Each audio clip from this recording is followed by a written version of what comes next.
Welcome बच्चों।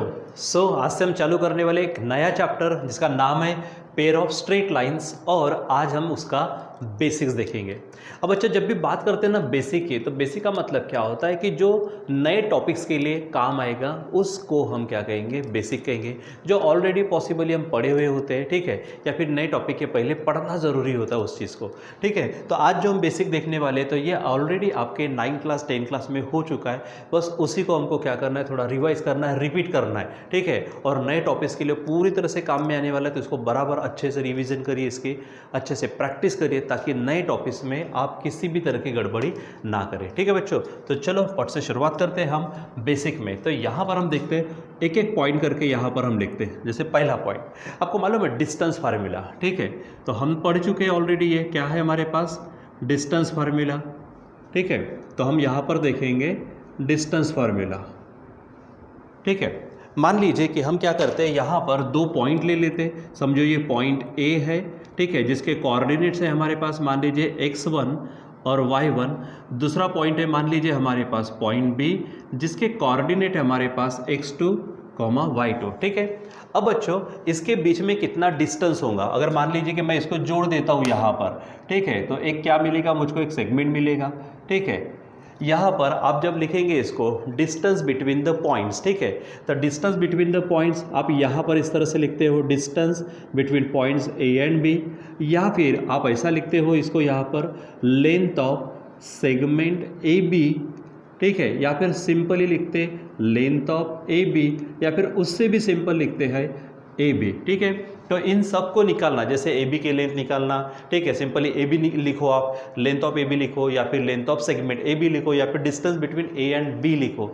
इसका जो फार्मूला हमारे पास, सिंपली फार्मूला क्या है, तो जैसे मैं इन चारों में से ये सिंपली ए बी लिख लेता हूँ, ठीक है। तो आपको मालूम है फार्मूला क्या कहता है आपसे, फार्मूला है x2 minus x1 whole square plus y2 minus y1 whole square, ठीक है। ये हमारे पास में क्या है, डिस्टेंस फाइंड करने का फार्मूला है, इसलिए सिंपली उसका नाम है डिस्टेंस फार्मूला, ठीक है। तो ध्यान में रखो कि दो पॉइंट के बीच में डिस्टेंस अगर निकालना है तो फार्मूला क्या है हमारे पास में, root of x2 minus x1 whole square plus y2 minus y1 whole square, समाप्त। बिल्कुल ऐसा ही ध्यान में रखना, ठीक है। अब इसके ऊपर के प्रॉब्लम्स वगैरह हमने already 9th class 10th class में देखे हुए, ठीक है। क्योंकि बेसिक देख रहे हैं ऑलरेडी हो चुका है, इसलिए थोड़ा सा हम फास्ट लेंगे इसको, ठीक है। चलो दूसरा पॉइंट देखते हैं हम यहाँ पर हम देखेंगे सेक्शन फार्मूले, ठीक है। यहाँ पर हेडिंग डाल देंगे हम कौन से, सेक्शन फार्मूले। तो आपको मालूम है सेक्शन फार्मूले हमारे पास में दो तरह से है, एक है इंटरनल सेक्शन, ठीक है, और एक है एक्सटर्नल सेक्शन, ठीक है।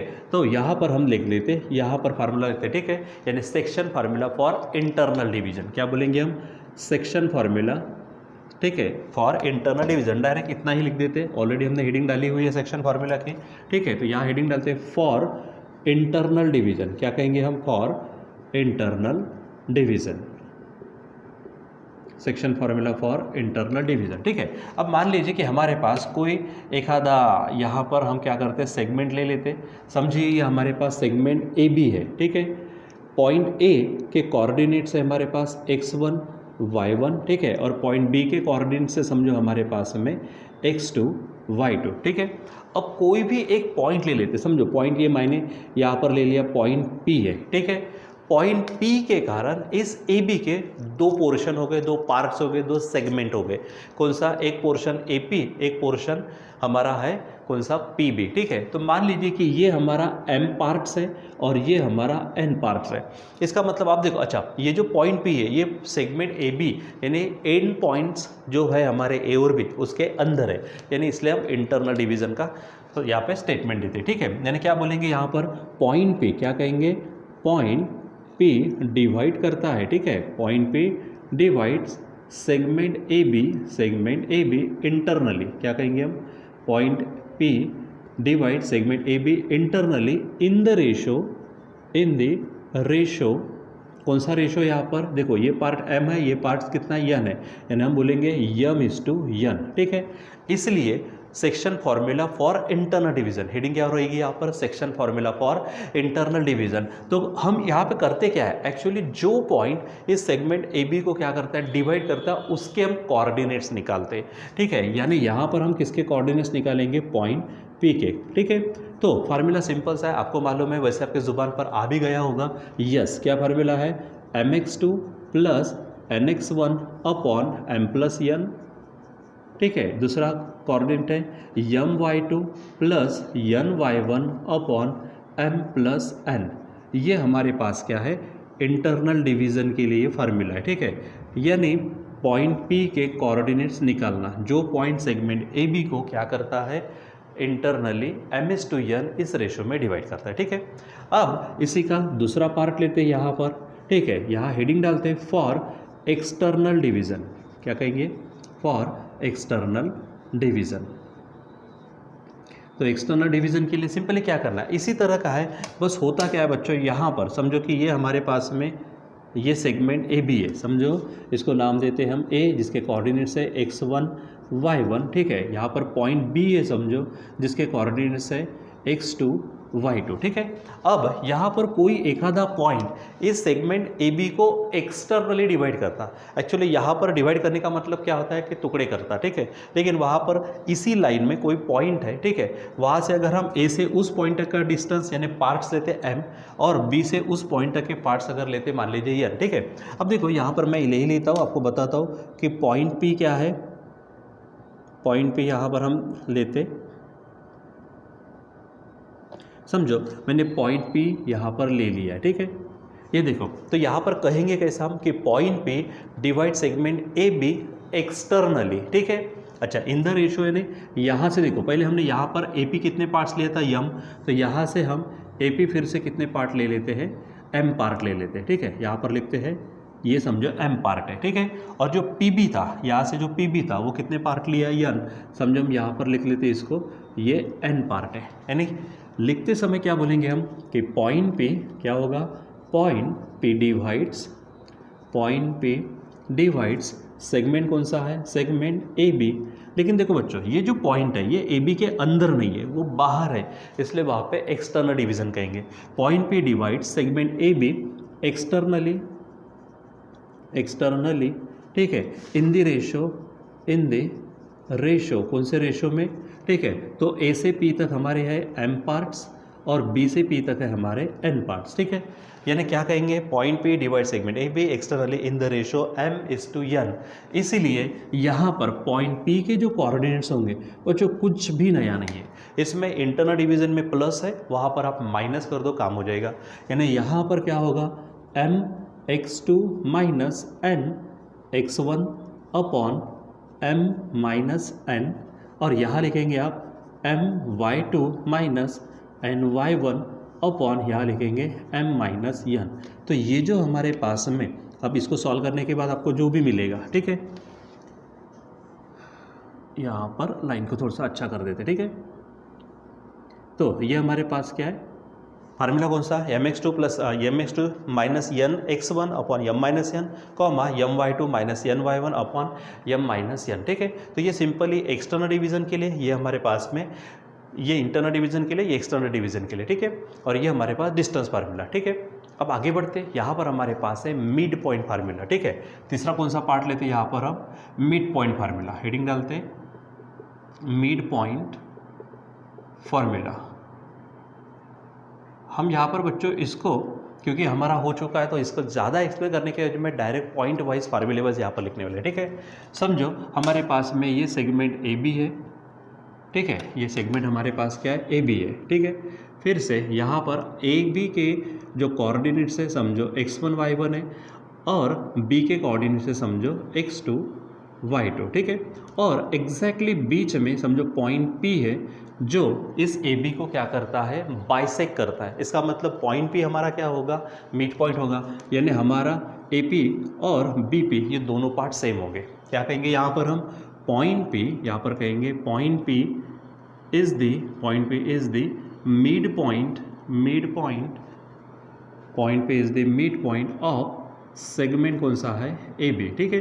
तो यहाँ पर मिड पॉइंट फार्मूला असल में वो हमारे इंटरनल डिवीज़न से मिल जाता है, यहाँ पर हम डायरेक्ट लेंगे। तो पॉइंट P के जो कोऑर्डिनेट्स है वो कोऑर्डिनेट्स आपको मिलेंगे x1 प्लस x2 अपॉन 2, ठीक है। और यहाँ पर होगा y1 प्लस y2 अपॉन 2, ठीक है। तो ये आपको ध्यान में रखना है कि कौन सी चीज़ कहाँ पर होगी जो हमको आगे में इस्तेमाल करनी है, आगे में फ़ायदेमंद होगी। ठीक है, तो जो बेसिक्स में है हमारे पास distance formula, section formula for internal division, for external division, उनके ये फार्मूले आपको क्या करने ध्यान में रखने। फिर mid point formula, mid point formula क्या है कि पॉइंट P जो कि मिड पॉइंट है हमारे AB का, उसका क्या करना होता है, हमको कोऑर्डिनेट्स निकालना है। तो फार्मूला क्या है, x1 + x2/2 y1 + y2/2। ठीक है, रहेगा ध्यान में। तो ये इस तरह से। चलो आगे बढ़ते हैं फोर्थ पॉइंट। अब बच्चों यहाँ पर हम लेते फोर्थ पॉइंट में सेंट्रॉइड फार्मूला। यहाँ पर क्या लेंगे हम, सेंट्रॉइड फार्मूला। यहाँ पर लेंगे सेंट्रॉइड फार्मूला। अब ये सेंट्रॉइड क्या होता है, बहुत सारे बच्चों को अगर सेंट्रॉइड मालूम ही नहीं तो काम कैसे करेंगे।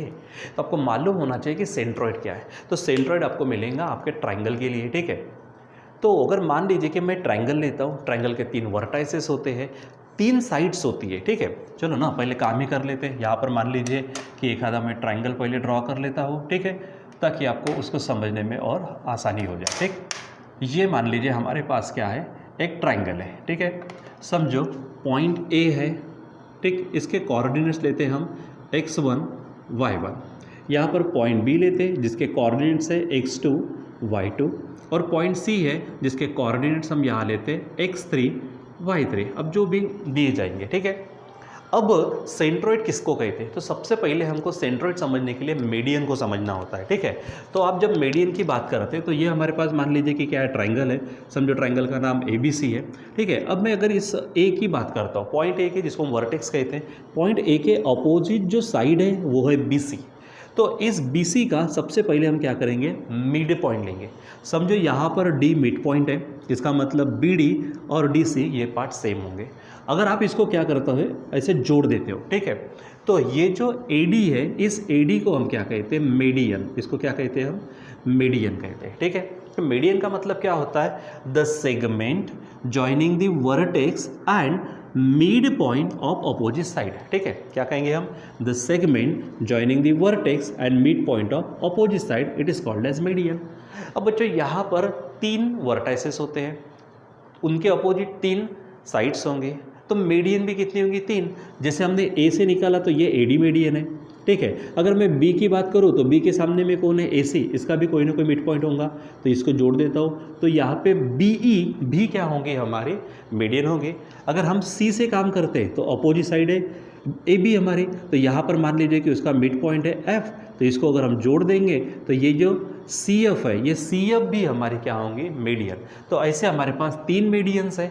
अब बच्चों बराबर ये चेक करो। ठीक है, ये हम 9 क्लास 10 क्लास में बार बार पढ़ चुके हैं कि जो मीडियंस है, ठीक है, वो हमारी कॉन्करेंट होती है। कॉन्करेंट का मतलब क्या है कि वो तीनों की तीनों एक ही पॉइंट से जाती है। ठीक है, तो ये जो पॉइंट ऑफ इंटरसेक्शन होता है जिसमें से तीनों मीडियन जा रही, उसी को हम डिनोट करते हैं G से, जिसको हम कहते हैं सेंट्रॉइड। जिसको क्या कहते हैं हम, सेंट्रॉइड। तो यहाँ पर बच्चों हमारे पास में, चलो अब यहाँ पर वो डायग्राम को एक बार अच्छे से देख लो, तब तक मैं ऊपर के इसमें क्या करता हूँ, काम करता हूँ। समझो मैं यहाँ मीडियन निकाल देता हूँ। ठीक है, ये समझो हमारी AD मीडियन है। ठीक है, यहाँ से इधर में मैं निकाल देता हूँ, समझो हमारे पास में है ये BE है। ठीक है, तब तक आप इसको देखिए, और इधर से मैं निकाल देता हूँ जो कि हमारी CF है। ठीक है, और ये तीनों की तीनों जहाँ पे इंटरसेक्ट करेंगी, ठीक है, ये समझो CF है, जहाँ पे इंटरसेक्ट करेंगी उस पॉइंट को हम क्या कहते हैं, सेंट्रॉइड। ठीक है, तो यहाँ पर हमारे पास में क्या चीज़ है, क्या क्या दिया हुआ है यहाँ पर बराबर देखिए। तो triangle ABC, x1 y1, x2 y2, x3 y3, these are the coordinates of point A, point B and point C respectively. And here now segment AD, segment BE, segment CF, these are the medians and the point of intersection G is the centroid. ठीक है, तो यहाँ पर आपको करना क्या होता है, तो यहाँ आप सेंट्रॉइड के कोऑर्डिनेट्स निकालते हो। यहाँ आप क्या करते हो, सेंट्रॉइड के कोऑर्डिनेट्स निकालते हो। ठीक है, यहाँ पर कहेंगे हम क्या, G is the centroid of triangle ABC। अगर ये ट्राइंगल ABC का क्या है, सेंट्रॉइड है। ठीक है, सो डायरेक्ट काम करेंगे, G के कोऑर्डिनेट्स निकालेंगे। तो G के कोऑर्डिनेट सिंपल ध्यान में रखना, x1 फिर x2 फिर x3, इन तीनों की एडिशन अपॉन 3, कॉमा यहाँ पर हो जाएगा y1 + y2 plus y3 upon 3, ठीक है। सो सिंपली आपको क्या करना है, यहाँ पर जो g के कोऑर्डिनेट्स हैं वो g के कोऑर्डिनेट्स आपको ध्यान में रखना है, क्या हो जाएंगे यहाँ पर x1 plus x2 plus x3 upon 3, y1 plus y2 plus y3 upon 3, ठीक है। तो बच्चों इस तरह से हमारे पास है डिस्टेंस फार्मूला, सेक्शन फार्मूले में इंटरनल डिवीजन, एक्सटर्नल डिवीजन, ठीक है, फिर मिड पॉइंट फार्मूला और उसके बाद में आता है सेंट्रोइड फार्मूला, ठीक है। तो mid point formula x1 plus x2 upon 2, y1 plus y2 upon 2। अच्छा यहाँ पर थोड़ी गड़बड़ी हो गई, यहाँ पर y2 चाहिए, ठीक है, बराबर लिखेगा वहाँ पर। और सेंट्रोइड फार्मूला क्या है, x1 plus x2 plus x3 upon 3, y1 plus y2 plus y3 upon 3। ध्यान में रखो बराबर, इनको बराबर नोट करके रखो आप, ठीक है। तो ये हो गए, इसके साथ और हमको ज़रूरी है क्योंकि हमारा नाम है पेयर ऑफ स्ट्रेट लाइन्स, यानी हमको काम किसके लिए करना है, लाइंस के लिए। तो बच्चों लाइन के लिए भी तो कुछ करना पड़ेगा हमको, तो चलो लाइन के लिए काम करते हैं, आगे बढ़ते हैं यहाँ पर, ठीक है। जितनी पेस हमारे पास है यहाँ पर उसका पूरा यूटिलाइजेशन आज करते हैं और जो बचता है तो फिर आगे पढ़ेंगे, ठीक है। तो देखो सबसे पहले हम लाइन के लिए काम करते हैं। अब बच्चों मान लीजिए कि अगर हम बात करते हैं, आपका एक्स एक्सिस हो गया या आपका वाई एक्सिस हो गया, अगर मान लीजिए कि कोई लाइन इस तरह से जा रही है, ठीक है, कोई भी लाइन, समझो ये लाइन ए बी है मान लीजिए, ठीक है। तो ये लाइन हमारे इस एक्स एक्सिस के साथ में जो एंगल बनाती है, आपको मालूम है इसको हम थीटा बताते हैं, इसको हम इंक्लिनेशन कहते हैं, ठीक है, यानी इंक्लिनेशन ऑफ लाइन। मैं यहाँ पर हेडिंग डालता हूँ, इंक्लिनेशन ऑफ लाइन, क्या कहेंगे, इंक्लिनेशन ऑफ लाइन, ठीक है, जिसको हम किससे बताते हैं, थीटा से। ये सिंपल क्या है, angle of line with positive direction of x axis. Simple कहेंगे क्या, एंगल ऑफ लाइन किसके साथ में, with positive direction of x axis. इसको आप सिंपली ध्यान में रखिए, ठीक है।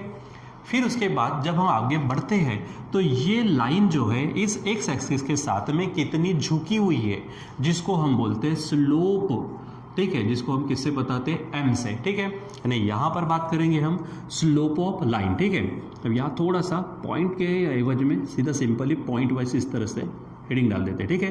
तो इंक्लिनेशन ऑफ लाइन किससे बताते हैं, थीटा से। इंक्लिनेशन ऑफ लाइन किससे बताते हैं, थीटा से। अब यहाँ पर बात करेंगे हम स्लोप ऑफ लाइन, क्या कहेंगे हम, स्लोप ऑफ लाइन, ठीक है। स्लोप ऑफ लाइन को हम एम से बताते हैं, स्लोप ऑफ लाइन को किससे बताते हैं, एम से। अब यहाँ पे दो पॉइंट विचार करेंगे जिसमें हम स्लोप निकाल सकते हैं, ठीक है। मान लीजिए कि इंक्लिनेशन इज गिवन, ठीक है, कि इफ थीटा इज गिवन, यानी इंक्लिनेशन इज गिवन, ठीक है। तो स्लोप ऑफ लाइन, पहली बात इंक्लिनेशन बताते थीटा से, स्लोप बताते एम से। अब हम स्लोप निकाल रहे हैं जब थीटा यानी इंक्लिनेशन ऑफ लाइन गिवन है, तो क्या हो जाएगा, तो M is equal to formula होगा सिंपली टैन थीटा। क्या बोल देंगे आप यहाँ पे, M is equal to tan theta, रहेगा ध्यान में, ठीक। चलो अगर मान लीजिए कि ये जो लाइन हमने ली है, इसी लाइन के ऊपर मान लीजिए दो पॉइंट्स है, समझो इसके कोऑर्डिनेट्स है x1 y1, ठीक है, और इसके कोऑर्डिनेट्स है x2 y2, ठीक है। तो किसी लाइन के ऊपर में दो पॉइंट्स अगर दिए जाए, यानी 2 पॉइंट्स आर गिवन, ठीक है, फॉर 2 पॉइंट्स, ठीक है। अगर मान लीजिए 2 पॉइंट्स है, कौन से, एक है x1 y1 एंड दूसरा है x2 y2, ठीक है। तो आपको ध्यान में रखना जो हमारा स्लोप का फार्मूला होगा वो ध्यान में रखेंगे, y2 minus y1 upon x2 minus x1। तो ये हमारे पास स्लोप का फार्मूला दूसरा बन जाएगा, ठीक है। अगर उन्होंने क्या दिया, इंक्लिनेशन अगर दिया तो m is equal to tan theta. अगर उन्होंने दो पॉइंट्स अगर दिए आपको तो y2 minus y1 upon x2 minus x1, इससे भी आप स्लोप निकाल सकते हैं, ठीक है। चलो अब इससे हम क्या करेंगे, यहाँ से हम इक्वेशन ऑफ लाइन निकालेंगे। हम क्या करेंगे, इक्वेशन ऑफ लाइन। तो चलो यहाँ हेडिंग डाल देते हैं, इक्वेशंस ऑफ लाइन के अलग अलग इक्वेशन, ठीक है। तो यहाँ पर भी अलग अलग कंडीशन है हमारे पास। समझो पहली कंडीशन, अगर आपको स्लोप, अब स्लोप को किससे बताते हैं, एम से, ठीक है, एंड वाई इंटरसेप्ट अगर दिया जाए, ठीक है, यानी क्या बोलेंगे, फॉर स्लोप अगर हमारे पास है कौन, एम, एंड वाई इंटरसेप्ट समझो उसको हम नाम देते हैं सी, ठीक है। तो इसके लिए इक्वेशन क्या होगा, अब वाई इंटरसेप्ट का मतलब क्या, कभी कभी टेंशन आ जाता है। मान लीजिए कि एक्स एक्सिस है, ये हमारे पास वाई एक्सिस है, ठीक है। कोई अगर ऐसी लाइन गई है बच्चों, ये लाइन देखो यहाँ पर हमारे पास में, ठीक है, कहाँ पर मिल रही है, एक्स पर मिल रही है। तो इसके अगर कोऑर्डिनेट अगर हम विचार करते तो यहाँ पर समझो a,0 होता है, ठीक है। ए यानी कोई भी का नंबर, ठीक है, क्योंकि उसका y कोऑर्डिनेट 0 हो जाता। यहाँ पर अगर जो y पर है उसका x कोऑर्डिनेट 0 होता, ठीक है, और y कुछ ना कुछ रहेगा, तो समझो ये है, ठीक है। तो यहाँ पर ये जो a है हमारे पास में, ठीक है, a,0 ये point of intersection of line with x axis हो गया, ठीक है। तो a को हम क्या x इंटरसेप्ट कहेंगे, ठीक है। यहाँ पर ये लाइन y को मिल रही है, पॉइंट ऑफ इंटरसेक्शन है, तो 0, b है, तो ये y इंटरसेप्ट हो गया, ठीक है। अभी फिलहाल के लिए हमने y इंटरसेप्ट किससे बताया है, c से बताया, ठीक है। तो कोई हरकत नहीं कि हमने a और b का इस्तेमाल करना चाहिए, ऐसा कंपलसरी कोई है ही नहीं, ठीक है। तो मान लीजिए कि equation of line curve for slope m and y intercept को नाम क्या दिया है, c। अगर दिया जाए तो आपको मालूम है बच्चों, ये पढ़ चुके हैं, फार्मूला है y = mx + c, ठीक है। यानी इक्वेशन ऑफ लाइन क्या हो जाएगा, y = mx + c, रहेगा ध्यान में, सिंपल। अब सेकेंड है, अभी थोड़ी देर पहले हमने देखा था कि किसी लाइन के ऊपर में पॉइंट अगर है, मान लीजिए कि इस लाइन के ऊपर में मैं एक आधा कोई पॉइंट ले लेता हूँ, समझो इसके कोऑर्डिनेट है x1 y1, ठीक है, और इसका जो स्लोप है समझो वो स्लोप हमारे पास में क्या है, समझो m है, ठीक है। थीटा तो इंक्लिनेशन होता है, यानी क्या बोलेंगे, फॉर स्लोप हमारे पास फिर से मान लीजिए क्या है m and point on line, ठीक है, एंड पॉइंट ऑन लाइन के ऊपर पॉइंट है, समझो कौन सा, x1 y1, ठीक है। यानी आपको स्लोप दिया जाए और उस लाइन के ऊपर कोई अगर पॉइंट दिया जाए तो y - y1 = mx - x1, ये हमारा इक्वेशन ऑफ लाइन बनेगा। कौन सा इक्वेशन ऑफ लाइन बनेगा बच्चों, ध्यान दो। अगर इक्वेशन ऑफ लाइन, सबसे पहले तो हमको इंक्लिनेशन ध्यान में रखना, स्लोप ध्यान में रखना, स्लोप निकालने के दो तरीके ध्यान में रखना। फिर इक्वेशन ऑफ लाइन निकालना है तो स्लोप यम है, y इंटरसेप्ट c अगर दिया तो फार्मूला है y = mx + c, सिंपल। उसके बाद में for slope M and point अगर मान लीजिए लाइन के ऊपर में x1 y1 अगर दिया जाए तो आपके पास में फार्मूला हो जाएगा y - y1 = mx - x1, रहेगा ध्यान में, ठीक है। चलो फिर आगे बढ़ते हैं, इक्वेशन और भी हमारे पास, ठीक है। For 2 points on the line, ठीक है, 2 पॉइंट्स, ठीक है, ऑन द लाइन। अगर मान लीजिए कि पहला पॉइंट है x1 y1, ठीक है, एंड दूसरा पॉइंट है x2 y2, ठीक है, किसके ऊपर, ऑन लाइन के ऊपर में अगर मान लीजिए कि 2 पॉइंट दिए, कौन से x1 y1 और x2 y2, ठीक है। तो यहाँ पर हमारे पास में ध्यान में रखना इक्वेशन ऑफ लाइन, फार्मूला क्या है, y - y1 upon y1 - y2 = x - x1 upon x1 - x2, ये आप ध्यान में रखेंगे, ठीक है। कौन सा ध्यान में रखेंगे आप यहाँ पर, ठीक है, कि for 2 points x1 y1 and x2 y2 on the line अगर है तो फार्मूला होगा y - y1 upon y1 - y2 = x - x1 upon x1 - x2, ये ध्यान में रखेंगे, ठीक है। चलो और आगे बढ़ते हैं, यहाँ पर लिखते हैं क्वेश्चन यानी पॉइंट 4, ठीक है, फॉर 2 इंटरसेप्ट, ठीक है, जिसको हम डबल इंटरसेप्ट फॉर्म बोलते हैं, क्या बोलते हैं, double intercept form of line, ठीक है। तो डबल इंटरसेप्ट का मतलब क्या है बच्चों, यहाँ पर जैसे मैंने कहा ये हमारा a को x इंटरसेप्ट कहेंगे, b को क्या कहेंगे हम, y इंटरसेप्ट। अगर वो दिया जाता तो इक्वेशन ऑफ लाइन जो बनेगा हमारे पास, तो इक्वेशन ऑफ लाइन देखिए यहाँ पर वो बन जाएगा x/a प्लस y/b = 1, क्या फार्मूला होगा, x/a प्लस y/b = 1, ठीक है। अब डबल इंटरसेप्ट, ठीक है, यहाँ पर लिख लेता हूँ मैं, डबल इंटरसेप्ट कौन से है, समझो a एंड b है, समझो, ठीक है, double intercept a and b, ठीक है। वो फॉर्म में इक्वेशन अगर लिखना है तो कौन सा हो जाएगा, x/a प्लस y/b = 1, ठीक है। चलो तो यहाँ पर हमारे पास, ठीक है, यम और c दिया है तो y = mx + c। अगर यम और 1 पॉइंट दिया है तो y - y1 = यम x - x1। अगर 2 पॉइंट दिए तो y - y1 upon y1 - y2 = x - x1 upon x1 - x2, ठीक है। अगर डबल इंटरसेप्ट फॉर्म अगर है हमारे पास में कौन सा, तो क्या a और b, हाँ, तो a क्या होता है, तो ये हमारे पास x इंटरसेप्ट है, यानी लाइन जब x को कट करती है, इंटरसेक्ट करती है a,0 में, ठीक है, तो वहाँ पर a को हम x इंटरसेप्ट बोलते हैं। उसी प्रकार b होता है y के ऊपर में, ठीक। So x/a plus y/b is equal to क्या हो जाएगा 1, ठीक है। चलो और थोड़ा सा आगे यहाँ पर लेते हैं, ठीक है। फिर अगर मान लीजिए बच्चों कि हमारे पास में क्या है कि ये तो हमारे पास ये आपके लिए हो गया x एक्सिस, ये आपके लिए हो गया y एक्सिस। मान लीजिए कि कोई लाइन इस तरह से जा रही है, ठीक है, और ये लाइन हमारे इस ओरिजिन से p इतने डिस्टेंस पर है, ठीक है, और इसका जो पॉइंट है वो समझो पॉइंट है x, y, ठीक है। पॉइंट कौन सा है? x, y, ठीक है। और ये जो परपेंडिकुलर है, ठीक है, कहाँ से? ओरिजिन से हमने इस लाइन के ऊपर जो परपेंडिकुलर है, मान लीजिए x के साथ में एंगल बना रहा है अल्फा, ठीक है। तो यहाँ पर हम क्या बोलेंगे, यानी क्या बोलेंगे, इक्वेशन ऑफ लाइन, ठीक है। अब लाइन की स्पेशलिटी, ठीक है, at a distance p from origin and passing through कौन? x, y, ठीक है। यहाँ पर कहेंगे हम इक्वेशन ऑफ लाइन, सिंपली कहेंगे इक्वेशन ऑफ लाइन, ठीक है। लाइन की speciality at a distance, at a distance कितना लिया हमने? एट ए डिस्टेंस देखो p है, एट ए डिस्टेंस p कहाँ से? From origin and passing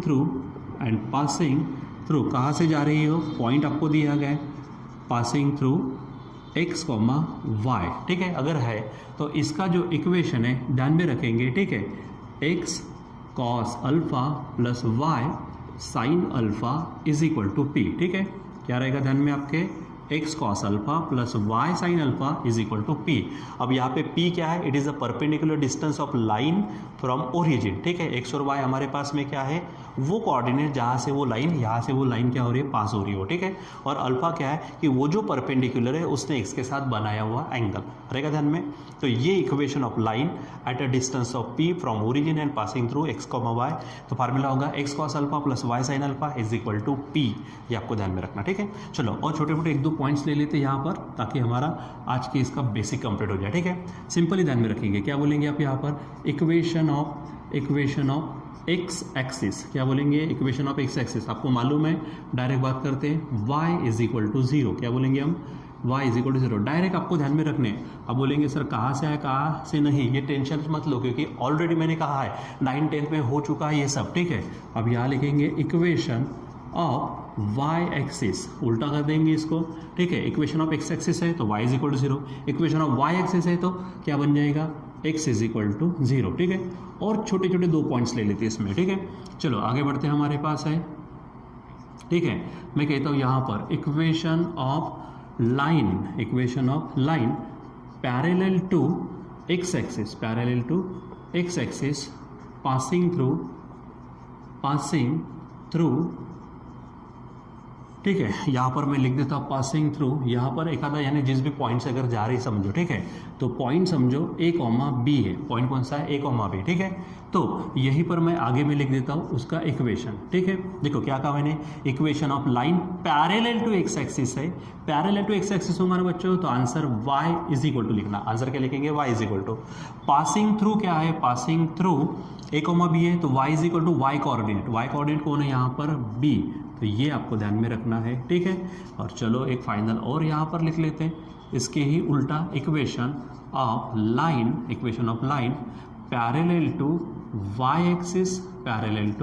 y axis passing through, कोई आपको पॉइंट अगर दिया है, पासिंग थ्रू, कोई भी जो भी आपको पॉइंट दिया जाएगा, पासिंग थ्रू समझो कोऑर्डिनेट है उस पॉइंट के a, b, ठीक है। तो यहाँ पर चेक करिए इक्वेशन ऑफ लाइन किसको पैरेलल है? y को, तो आंसर क्या होगा?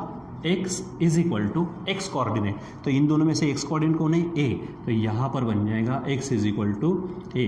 तो इस प्रकार आपको क्या करने हैं? ये सब चीज़ें ध्यान में रखने हैं। 1 2 3 4 5 6, ठीक है, 7 8 9, तो ये इक्वेशंस आपके लाइन के, ठीक है। ये चीज़ें आपको थोड़ा सा ध्यान में रखनी है, ठीक है। और जितना भी हमने बेसिक यहाँ पर लिया हुआ है उसको बराबर माइंड में फिट करके रखो, ताकि जब हम एंट्री करेंगे हमारे पेयर ऑफ स्ट्रेट लाइंस में, पेयर का मतलब ठीक है आपको मालूम है पेयर में हमारे पास दो आएंगी, दो लाइंस आएंगी, ये सब तो हमारे सिंगल लाइंस के लिए काम हो गया, ठीक है। अब पेयर के लिए क्या होगा, वहाँ पर डबल आएगा, ठीक है। तो उसका कंबाइंड इक्वेशन क्या है क्या नहीं, वो एंगल वगैरह उनके बीच में क्या है क्या नहीं, ये सब हम हमारे उस चैप्टर में देखने वाले हैं। लेकिन उसके लिए मैंने कहा कि इन सब चीज़ों की आपको ज़रूरत है, ठीक है। Distance formula, section formula, internal division, external division, mid point formula, centroid formula, ठीक है। फिर इंक्लिनेशन थीटा, स्लोप है हमारे पास यम यानी tan थीटा और y2 - y1 upon x2 - x1। फिर इक्वेशन ऑफ लाइन, यम और सी दिया तो यम और 1 पॉइंट दिया तो 2 पॉइंट्स अगर दिए जाए, double intercept A and B अगर दिया जाए आपको, ठीक है। उसके बाद एक्स एक्सिस का इक्वेशन है, वाई एक्सिस का इक्वेशन है, ठीक है। एक्स एक्सिस का इक्वेशन y = 0, ये y एक्सिस का इक्वेशन x = 0। अगर लाइन x को पैरेलल है तो y = y कोऑर्डिनेट जिसमें से जाएगी, और अगर वो y को पैरेलल है तो x = x कोऑर्डिनेट जो पॉइंट आपको दिया जाएगा, ठीक है बच्चों। तो यहाँ पर हमारा इस चैप्टर के लगने वाला थोड़ा सा बेसिक क्या होता है कंप्लीट होता है, ठीक है। अब इसी की बदौलत हमारा नया चैप्टर रहने वाला जिसका नाम है पेयर ऑफ स्ट्रेट लाइन, ठीक है बच्चों। इस वीडियो को, इस नॉलेज को आप जितना ज़्यादा शेयर कर सके उतना ज़्यादा शेयर करें बच्चों। इन सब चीज़ों की सबको ज़रूरत होती है, ये आपको मिल रहा है तो आपको मिलता है तो आप उसका यूज़ करेंगे, तो हमारी इंटरनल एक रिस्पॉन्सिबिलिटी होती है कि हमने इन सब चीज़ों को दूसरों के साथ भी शेयर करना चाहिए। तो प्लीज़ शेयर दिस वीडियो, ठीक है। अगर मान लीजिए कि उनको सब्सक्राइब करने को बोलते हो तो उनको वीडियोस फिर डायरेक्ट मिलते हैं, ठीक है। उनको भी बोल दो कि आप शेयर करो, ठीक है। तो बच्चों यहाँ पर अभी हम रुक जाते हैं, बाकी हम कंटिन्यू करेंगे बाद में। Till then bye. बच्चों इसमें हम छोटा सा एक और पॉइंट क्या कर देते हैं, मिक्स कर देते हैं, ठीक है, ताकि आपको बाद में टेंशन ना रहे, ठीक है। चलो 10th पॉइंट, यहाँ पे थोड़ी जगह कम थी, हमने लिखा नहीं, चलो लिख देते हैं यहाँ पे। जनरल इक्वेशन ऑफ लाइन, क्या बोलेंगे हम, जनरल इक्वेशन ऑफ लाइन, ठीक है। लाइन का जो जनरल इक्वेशन है उसको यहाँ पर लिख लेते हैं, वो है हमारे पास में ax + by + c = 0, ठीक है। अब एक्चुअली हमारे पास में लीनियर इक्वेशन है, नाम अच्छा है लीनियर का मतलब लाइन का, ठीक है। सो हमारे पास में जनरल इक्वेशन ऑफ लाइन है ax + by + c = 0। जैसे ax² + bx + c = 0 करें तो वो क्वाड्रेटिक इक्वेशन होता है, ये हमारा लीनियर इक्वेशन है, लाइन का इक्वेशन है। तो जितने भी हमारे पास में ये सब चीज़ें हमने देखी है, लाइन के इतने सारे इक्वेशंस है, तो उन सब का जो जनरल इक्वेशन है वो जनरल इक्वेशन क्या होता है, ax + by + c = 0, ठीक है। तो प्लीज़ आप इसको भी ध्यान में रखें, ठीक है। तो अभी यहाँ पे रुक जाते हैं हम।